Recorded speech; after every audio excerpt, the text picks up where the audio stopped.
مدينة الفقيه بن صالح الواقعة في منطقة بني ملال تعتبر واحدة من المدن المغربية التي شهدت تطوراً ملحوظاً على مر العقود. تأسست المدينة في الأصل تحت اسم بني عامر نسبة إلى القبيلة العربية الهلالية التي استوطنت المنطقة. لاحقاً تم تغيير اسمها إلى الفقيه بن صالح تكريماً للشيخ بن صالح المدفون في المدينة. تعود أصول مدينة الفقيه بن صالح إلى فترة ما قبل الاستعمار، حيث كانت مركزاً تجارياً هاماً للقبائل المحلية. في البداية كانت المدينة عبارة عن سوق أسبوعي يعقد كل أربعاء، يجتمع فيه سكان المنطقة لتبادل البضائع والمنتجات الزراعية. مع مرور الوقت بدأت المدينة في النمو والتوسع بفضل الهجرة الداخلية والخارجية، خاصة من قبل المغاربة المقيمين في أوروبا.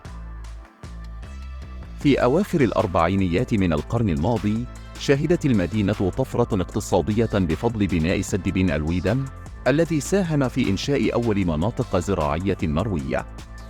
هذا المشروع الزراعي جذب العديد من المستوطنين الذين ساهموا في تطوير الزراعة المحلية، خاصة زراعة الزيتون والحبوب وتربية الماشية.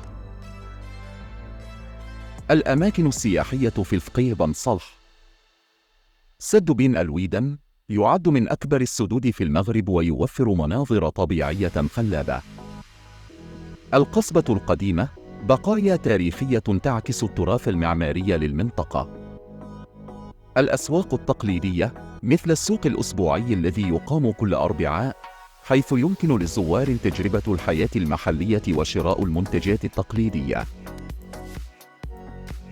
خيارات الإقامة في الفقيه بن صالح: فندق الفقيه بن صالح يقدم خدمات ممتازة بأسعار تبدأ من 300 درهم لليلة.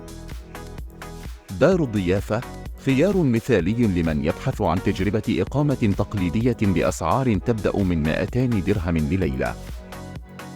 الشقق المفروشة تتراوح أسعارها بين 150 و 400 درهم لليلة حسب الموقع والخدمات المقدمة. تعد مدينة الفقيه بن صالح وجهة مثالية للزوار الذين يرغبون في استكشاف تاريخ المغرب العريق والاستمتاع بجمال الطبيعة وتذوق المأكولات التقليدية. بفضل تطورها المستمر، أصبحت المدينة تجمع بين الأصالة والحداثة، مما يجعلها مكاناً يستحق الزيارة والإقامة.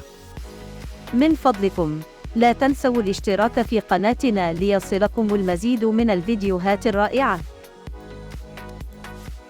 شكراً جزيلاً لدعمكم المستمر.